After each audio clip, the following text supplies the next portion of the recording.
niba hari abantu banteye agenda bashobora kuba batumye nkora iki kiganiro n'abantu bacururiza mu cyitwa ikibi n'ikizi uyu munsi kamfata urugero rwawe ubu dufite abantu baba muri sekira cyane cyane abantu baba hano kuba abasitari ibyamamare ahaga ibyaha amasenge akabihaga akavuga ati ko ndumva ashaka gukizwa ndumva ashaka gusanga Yesu akagira umwaka mubi umwe wo ku rwego rwo hejuru agahita akavuga ati musaza ndakwemera umusaza urebye ukuntu uri dogiteri muri yo ni wowe ubasha kunshyikiriza uwo mukiza mumbwire neza ndumva mpazi ibyaha agahita azavuga ati mubyeyi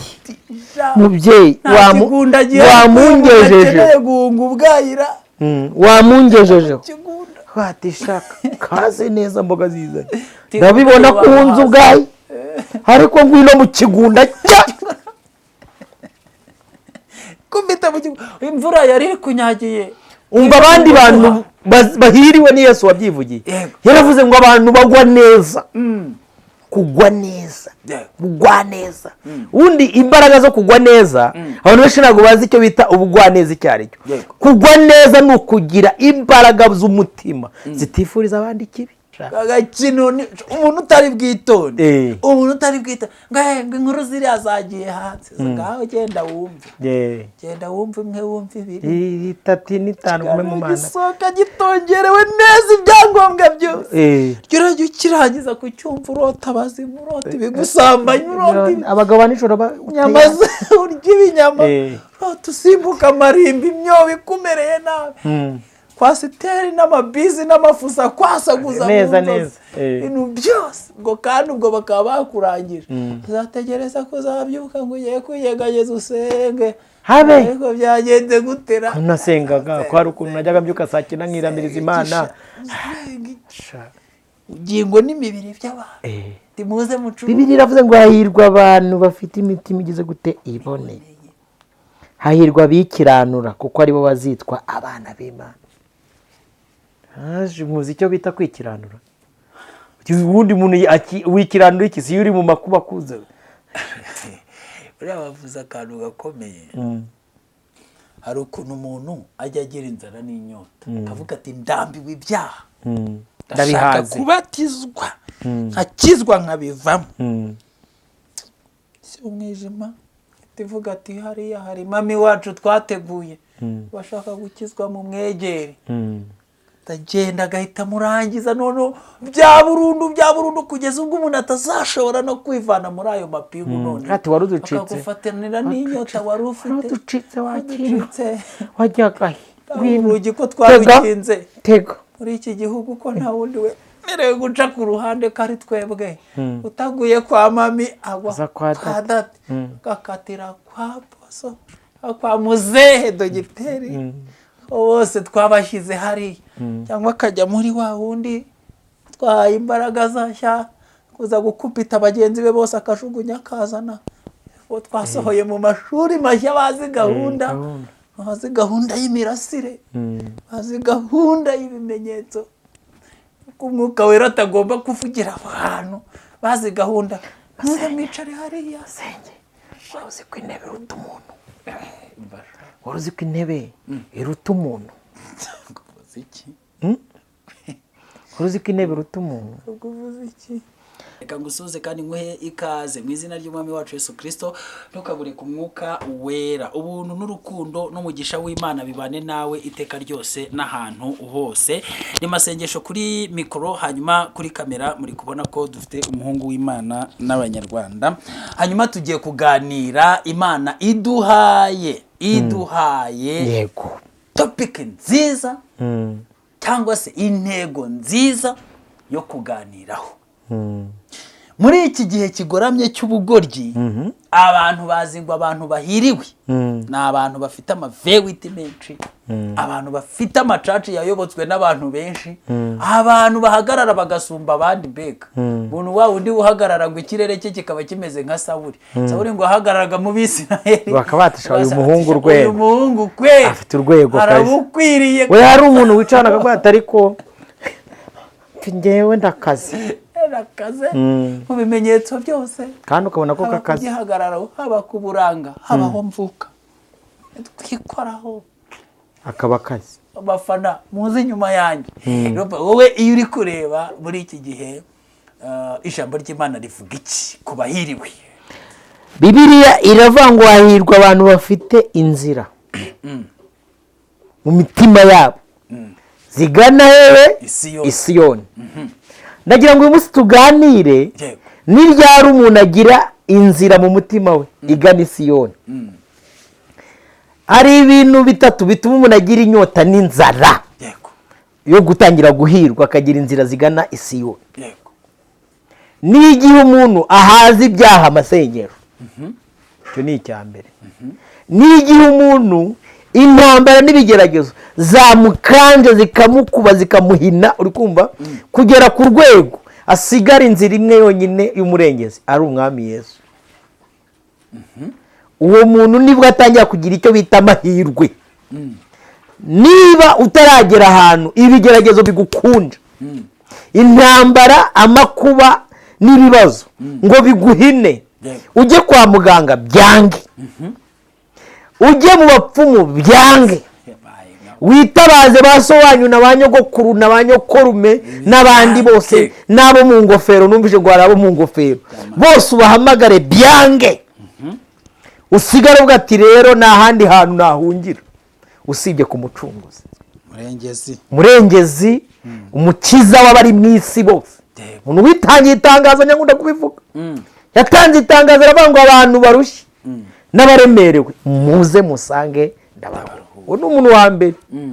Iyo utaragera kuri iyo standard ugihamagara nyokuru bakavuga ati umva ndakumva alo afande ndakumva alo. Donc utaragera ku rwego neza ufata umwanzuro, umupfuma kuvuga ati mva imbere, mva mu maso, muganga kuvuga ati va hano wowe byarangiye, genda utegereze, genda wowe tegereje wowe, nta kintu. Taragera aho ngaho ngo guhamagare kuvuga ati ngwino noneho ngewe ni ngewe ngenyine Yesu ushobora kunesha ibi ngibi.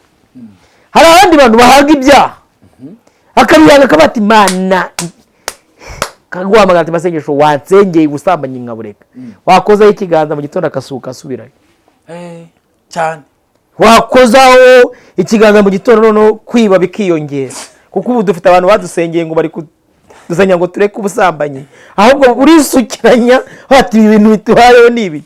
Hari umuntu twamagaza bati wamba bare kuri urumogi runyishe, sibyo?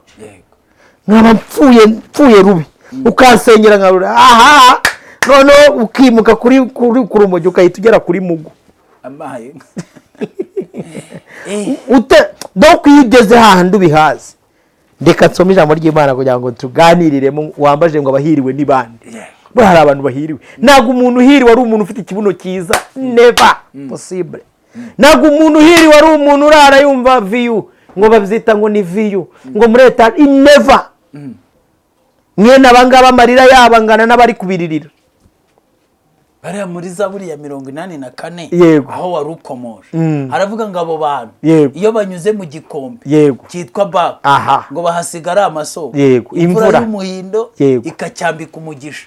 Abo bantu ngo ikibakubwira bahora bagwiza imbaraga. Ubwo ntuze kumbaza abo duherukana ari abavuga butumwa bashyushye bacyaye, azajya kubona nkabona babaye bamusambanye kazi utuzuyaze imikonjera, ntumbaze nyijigwiye imigwira umva ukuntu abo bantu bahiriwe. Reka baratse mbavugeho, umuntu uhiriwe shanaga ari umuntu barindira amarembo n'inuza byose. Umuntu uhiriwe ni umuntu ufite inzira muri we zigana Isiyoni. Yego, abo barahiriwe. Hari umuvandimwe ubushize wabitubwiye, tubwira ati yarambwiye ngo nza mwipusi nkahasange ngwe, ubundi nkawe ubahute. uwo ni umuntu uhiriwe. Umuntu uhiriwe kadusome Matayo ibice 5. Yesu niwe werekanye abahiriwe abaribo. Agira ngo ningirije kubereka nuri muri nge, agiye kubereka umuntu uhiriwe uwariwe. Abonye abantu benshi azamuka umusozi, maze yicara n'abigishwa be baramwegera. Ubwe aterura amagambo ati hahirwa abakene mu mitima yabo. Tugendane step by step. Numvisha abantu muzamura ubwenge bukeya ngo hahirwa abakene. Ntabwo ari abakene batagira ibyo kwambara n'ibyo kurya, ni abantu bafite ubukene mu mitima yabo. Abantu bakennye mu mutima, buri umuntu ashobora kuba akennye bisanzwe ariko umutima udakennye cyane. Se ngiye nabonye abakecuru bakennye mu buryo busanzwe ariko imitima yabo ikeneye ijambo ry'Imana n'inyota yayo, bumva bakurikira umwami Yesu ahantu ajya hose. Hahirwa abakene mu mitima yabo kuko ubwami bwo mu ijuru barabugabanye. N'ubwabo. Umuntu wese wumva akennye mu mutima we, akumva umutima we ukeneye ijambo ry'Imana muri we, akumva nyotewe n'ijambo ry'Imana, urahiriwe muntu cyane. Urahiriwe cyane. Niba udakennye ngo unyotewe no kugira visa, niba udakennye unyotewe no kugira abagore beza, niba udakennye unyotewe n'ibindi byose njya mbona bishashagirana biri hano hanze, ukaba ukennye mu mutima wawe ukeneye kugira ngo ijambo ry'Imana ribe rigwiriye muri wowe, nukuri urahiriwe pe. Shobora kuririmba ukavuga utuma akanya Yesu mwegere kuko umwijima ukabije. Icyo nkeneye ni ukukwegera kugira ngo numve ijambo ryawe, ukabivuga atari ku munwa, ari ubuzima bivuye mu mutima. Ko bati Yesu nyagura, nyigisha, nyobora, nkoresha. Nukuri urahiriwe. Iki gihe cy'ubugore ndakurahiye. Yego. Kabiri, hahirwa abantu mufite ishavu kuko ari mwe muzahozwa. Wabyumvishe byane nahoze kubwira. Hari umuntu ushavura amasenge akaba ati Imana biranze pe, narivuje biranze, byaranze. Uyu muntu akagera kuvuga bati wite niwe niringiye wenyine. Uyu muntu arahiriwe. Ubundi buryo bw'ishavu Bibiliya irabuvuga. Yego. Ngo Aburahamu, ngo Loti, yego, ngo nubwo yaratuye muri Sodomu n'Igoma, ariko ngo yahoraga yibabariza umutima ngo kubw'ibizira byaberaga hari aha. Abo ndabageraho ndacyari kuri babandi bashavuye bashaka kwinjira none mu gushavurizwa na bene wabo. Reka iyo Yesu amaze kugufata, amaze kukushyiramo neza umurongo, utangira kuri bahati kumana warengera abanyarwanda bene wacu kuko mbona moko bazengereje, warengera abanyarwanda bene wacu bari kurimbuka ndeba bajye mu mwora wa Gehinomu, ngo bakurikiye ngo bitagira umumaro sha bikennye umumaro. Yego. Aba bantu mwese mufite ishavu, hari umuntu wicara akaka bane wacu bari kurimbuka, none habarimbukira kwa handi woba ari kugenda ati muze duhimbaze tuyihimbaze tuyishyire.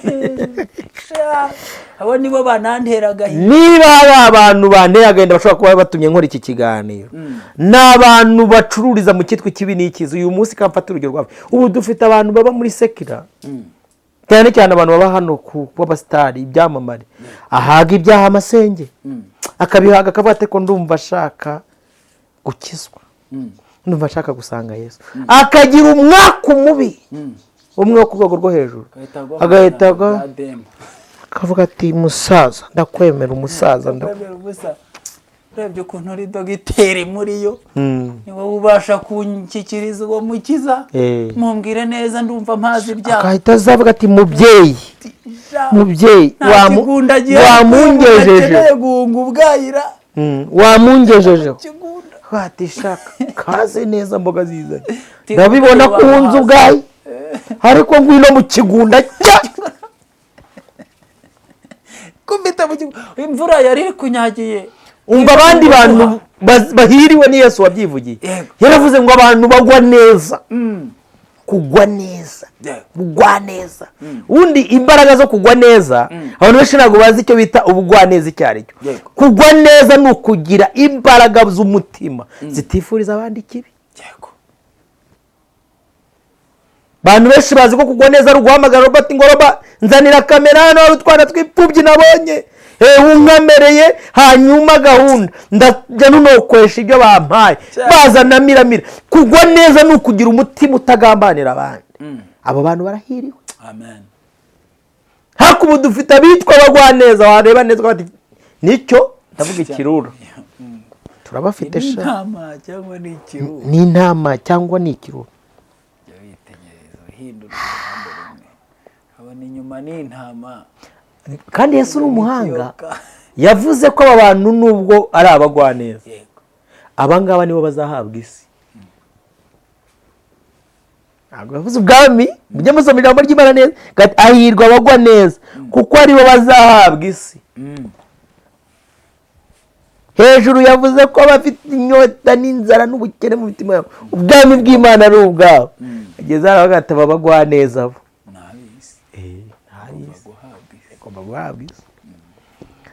hahirwa abafite inzara n'inyota byo gukiranuka kuko aribo bazahazwa. reka mbabwire, ntabwo ari gupfa kugira inzara n'inyota. hari uburyo bubiri bwo gukiranuka. hari ugukiranuka kw'Imana no gukiranuka kw'abantu. umuntu wese ufite inzara n'inyota yo gukiranuka kw'abantu, aho nta kintu kirimo, nta nubwo unahiriwe. ariko abantu bafite inyota n'inzara zo gukiranuka kuva ku Mana, aho ngaho nahawe. ariko nasomye ijambo ry'Imana rimbwira ubwoko bw'imyugariro. buriya hari ukuntu ushobora kugira inyota ariko n'usanze ngo aguha amazi ugasanga ibyo aguhaye si amazi, aguhaye ikindi. babyita ibirohwa. Yesu yarabavuze muri Matayo 23:13 ngo ni abantu bugarira ubwami bw'Imana, ngo abantu ngo bagatuma abantu batajyayo, ngo nabo ubwabo bo myugariro nabo ntibajyayo, ngo n'ababishaka kujyayo bakabana ntibabakundire. ntago utarenga aho ngaho kuma garuka ngaho ndakubwiye kurenga aho ngaho. urashaka iki? gukizwa? ngwino mweyereka ibiganza yari yabyererwe kubamanipira bikabamanura. no muva jya mu bandi hariya, genda ujye mu bandi. hari abantu ngo babishatse bakubitana n'ibiganza bibashyira mu bandi. habwa ati mutegereze aho ngaho, n'abandi niho twabahize. bashaka kwinjira hano twarahakiye. Marisa turinde ibyo biganza. Karindwi aravuze ngo hahirwa abanyembabazi kuko aribo bazazigirirwa. ego icyo umuntu abiba nicyo asarura amasenge, wari ubizi cyane pe. 8 hahirwa abantu bafite imitima iboneye kuko aribo bazabona Imana. imitima iboneye. ariko iyo Bibiliya ivuze ngo abantu bafite imitima iboneye, wumva iki? ni abantu bafite ubugingo buzima. kuko uyu munsi hari umuntu uhinguka agihinguka bati buzane kabisa. ariko buruzi ko abana b'isi hari ikintu abantu batajya bamenya. abana b'isi akikwitegereza gutya agihura nawe ahita amenya ko ubugingo bukurimo. kuko abantu benshi ubu ngubu babusahuye n'ubundi nta kintu kirimo.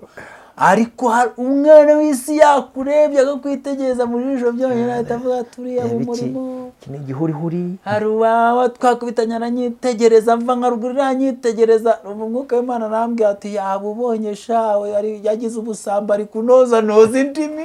ariko Masenge, reka mvuga aka kantu. abantu ubundi bajya buza ngo batekereze impamvu ubugingo ariyo mari ya mbere iri muri kompeta. urabona ko nkuko ari kuba igikombe cy'isi, urabona kiriya gikombe baba bari kurwanira. niba hari ikintu gikomeye reka mbivuga kugira ngo munyumve neza, nafite n'imbaraga zo kugisobanura neza. ni ubugingo buzima kandi buzabona Imana. buraryoha, buramirika, burahigwa, burashakishwa, bucukurwa kurenza uko zabicukurwa, buhenda kurenza uko reba ubugingo bwatumye Imana ubwayo yicara iravuga ati cyo ndacyambarira akamero k'umuntu. nta kindi kiguzi hari ababugurishaga amafaranga. hari abantu bwanjye, hari abantu njya ndeba umuntu akicara akagurisha ubugingo bwe hejuru y'uburofa. ubwashize abakoze ikiganiro bati hari nabo bavuga bati ni mu bwimirire bunguri mu buhekenye nta kintu bwitume n'ubundi. nta bantu bari ku rwego basuzuguritse bishyira Satani ku busa atiriwe ajya kubashaka. hari umugabo umwe nabonye hano, sosiyete yanyu ngo mwita umuhanga, mu minsi yashize bati mwanyakiriye, bakavuga ati tuva imbere twakubonye uri ikigoryi, agategeka mwanyakiriye. ubwo niyo uba mvuze bwa mu mutekereze ni n'umwaka kugira ngo mujye mbere mwanyakiriye, bakavuga ati twandakambere twakwakira tukakira iki. baba barebamo bagasanga hari umuhungu wabujyanye cyangwa batuzana iki gipoporo ngo tukimare kiramari. bazina uramuzi wanyakiriye tuwanyakiriye ati mva imbere reba iyo urindagirira. haro mami wazanyakiriye ko n'abandi ndakwakira se harimo iki? nta kintu kirimo wowe genda. kandi ubwo umuhanga yagutumiye kera kuri televiziyo arakwicaza bati mvanamo, akimara bati nyakubahwa ndagushimira ko ibyicaro wabyimuye. abantu benshi ntabwo baba bazi ubuzima bw'ukuntu umuntu aba mu bw'abantu. Hari umuntu ugera watisha burimo hahirwa abafite imitima iboneye. Ubugingo ni ikintu gikomeye, ngo Imana byayicoze mu ijuru bibuza amahwemo hagati bugende mahwerere. Roba ndatekereza ko iki ni ikintu cyabayeho kuva kera, ariko ntihigeze habaho igihe Satani yigeze ajya gukotanira ubugingo nk'iki gihe. Turabibabwira ngo igicuruzwa cya 18 na 19 muri Babuloni ni ubugingo n'imibiri by'abantu, ariko ibyo bicuruzwa kabona ari nabyo bivugwa bwa nyuma. Ibindi byaherewe kera bicuruzwa, za mudarasini zacurujwe, amahembe y'inzovu mwayacuruje, ibiki byose za zahabu, ariko uyu munsi mwikotaniro rikomeye ni imibiri y'abantu n'ubugingo. Umuntu ushobora kubonera Satani bwishe, uwo muntu arakaze n'uyu munsi. Rega n'aba bakomeye bo mu isi bavuga ati mubigenza gute kugira ngo mubuhorobeke, barabumira bakaburisha ubugari. Umuntu yirwa agenda azenguruka ati ndindaya yewe, hanyuma bamaye miliyoni 5 hashize amezi 2 byageze gute uwayaguhaye byagenze gute tubu ni igikomangoma arakaze arayoboye. Haleluya.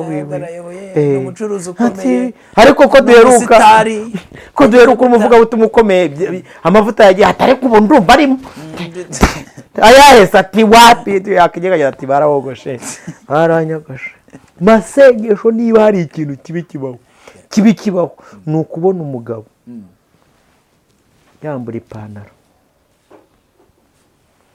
Ubundi ari nk'ibishoboka bagenzi be batwahamaga tukajyana iyo twahondagura ibiti tugakopita. Niba hari ikintu kibi kibaho ni ukubona umugabo yahennye ati ahantu hanyuraga umwanda hinjizemo gahunda. Cyo bita gusahura ubugingo. Rega nta kindi cyazanye. Imana yamishuriye ko hagezweho gahunda ya hano. Iyi boro mu isi y'umwuka irakomeye. N'uzajya ubona bamwe barayakuyemo abandi kibagendera gake. Ubu niye bumva ukuntu bagenda bimuka. Mwari muzi ngo bari ku kibura, ubu bimutse bageze kumenya sha. Ngo sige bashyiraho n'iherena ryo ku rurimi. Ubundi ni mubona umuntu toboye izuru ry'agatobora ururimi cyangwa kananwa sha, muzajye mumenya ko uwo muntu simbivuze za.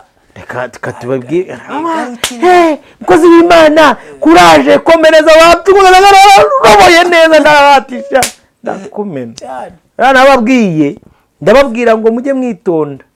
Hari ukuntu ubwami bwo mwijabo bwira umumurizo, akaza avuga ati ngende uwo mukiza, undi akaza ati ndi uwo mukibi. Wakitegereza ati ko kubona abantu nta uvuga ndika ngaho uzabivuge nginka yiganye ngakonya mu rugo. Ejo wundi narabivuze, hari nk'ukuntu hano twicaranye na Betty nubwo ari inyuma ya kamera, hari nk'ukuntu ngiye nawe dushobora kureba dushaka gukubita Betty, hari Betty akaba atajya yenderanye. Ubwo rero nkahita nkubwira Robert turwane hasi hejuru ingume hasi. Turabizi Betty agira agatima koroshye, araza kudukiza, naza kubyimana. Umugabo n'umugore barabikoze, bafite umuturanyi bafitiye ishyari, baramugenza babura ahantu bamukura. Ati tuzarwane turabizi nazihangana ngabure kuza gukiza. Pfa kudakubita mu kico. Bararwanye hasi hejuru bavuze induru umuturanyi koko arahaza. Bamukomye ifuni y'umutwe. Agenda avirirana ajya kurega. Bukeye mu gitondo mu rubanza ati njye nagiye gukiza kwa runaka ari kurwana n'umugore. Ati reka umugore ati reka nta bintu by'imirwano byigeze bibi wacu. Wateye wagisambo we uraza uradutera ushaka kutwica turitabara. Ubwo sheri wakoze cyari kiduha icyayi cy'imitanye sheri. Uwo muntu byarangije bamuciye n'amafaranga. Ubu ngubu niyo kata yo kurya ubugingo bw'abantu muri hanze. Barahinda mube mu masenga yanyu ibyo birabareba. Barahinda inyamaswa, umwe akaba hindira hamukiza, undi hindira hanamukiza, isoka mu nisenge.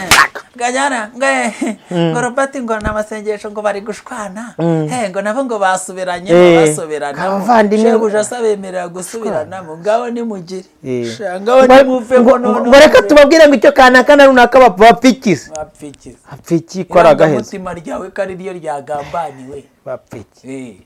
ngaho genda noneho bakwereka bapfike buzi ukunda ako sibenda hamwe ibyo bintu mwamurimo nibi arakosha agakino umuntu utari bwitonde umuntu utari bwitonde ngo inkuru ziriya zagiye hanze ngaho genda wumve genda wumve imwe wumve ibiri itatu n'itanu kumwe mu mana gisoka gitongerewe neza ibyangombwa byose kirajya ukirangiza kucyumva urota abazimu urota ibigusambanya urota abagabo nijoro inyama urya ibinyama urota usimbuka amarimbi imyobo ikumereye nabi kwasiteri n'amabizi n'amafusa kwasaguza neza neza ibintu byose ngo kandi ubwo bakaba bakurangije uzategereza ko uzabyuka ngo ugiye kwiyegageza usenge habe ariko byagenze gutera nasengaga ko hari ukuntu najyaga mbyuka saa cyenda nkiramiriza imana ugingo n'imibiri by'abantu timuze mucu Bibiliya iravuze ngo hahirwa abantu bafite imitima igize gute iboneye hahirwa bikiranura kuko aribo bazitwa abana b'Imana muzi icyo bita kwikiranura ubundi muntu wikiranura iki si uri mu makuba kuze uriya bavuze akantu gakomeye hari ukuntu umuntu ajya agira inzara n'inyota akavuga ati ndambiwe ibyaha ndashaka kubatizwa nkakizwa nkabivamo si umwijima ivuga ati hariya hari mami wacu twateguye bashaka gukizwa mu mwegere tagenda agahita murangiza none bya burundu kugeza ubwo umuntu atazashobora no kwivana muri ayo mapingu none ati waruducitse akagufatanira n'inyota wari ufite waruducitse wakirutse wajyaga urugi ko twarukinze tego muri iki gihugu ko nta wundi we merewe guca ku ruhande kari twebwe utaguye kwa mami agwa kwa dati gakatira kwa boso kwa muzehe dogiteri bose twabashyize hariya cyangwa akajya muri wa wundi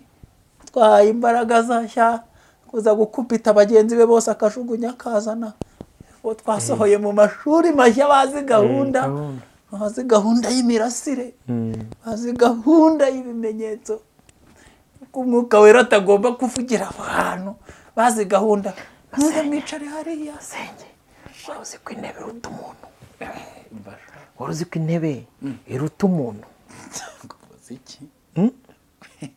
waruzi ko intebe iruta umuntu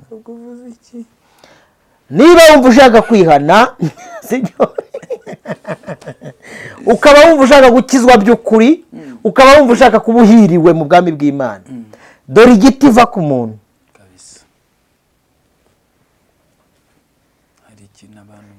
mwene data nshuti y'umusaraba niba wumva muri saro yawe ijwi ry'Imana ari guhamagara guhera uyu munsi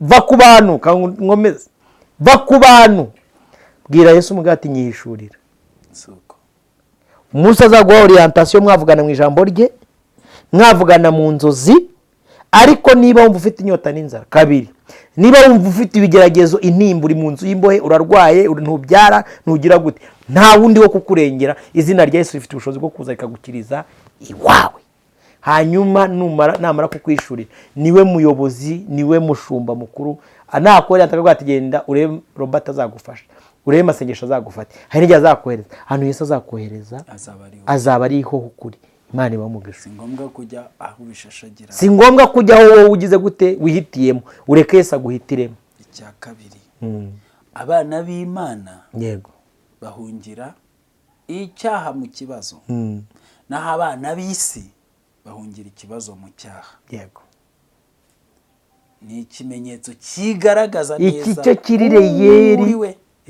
naho uri kabone nubwo waba uri nyine ako kantu kazagusobanurira uri nunaganira n'umuntu ugiye kumureba ukumva ibitekerezo bye n'ibyo kuguhungisha ikibazo akujyana mu cyaha muve mu mwijima mubi muze sigara reka tubashimire hari umugore sha ujya kureba pasiteri ngo amugire inama urugo rwa munani agatavuga ati mwice rangiza inyana y'imbwa murangize rangiza wavuze n'umupfumu wajya akaguha utuntu runjamisha ikigo runjamishije wagize guke se ubundi wamutaye genda jya Dubai cyangwa nawe ujya ushaka undi mugabo ubigukemurira ku ruhande undi wowe ujya uza wamusuzuguye umwihorere yego nyine aho azaba ari kuguhungishiriza uzamanza urebe niba uri guhungira icyaha mu bibazo cyangwa se uhungira ibibazo mu cyaha.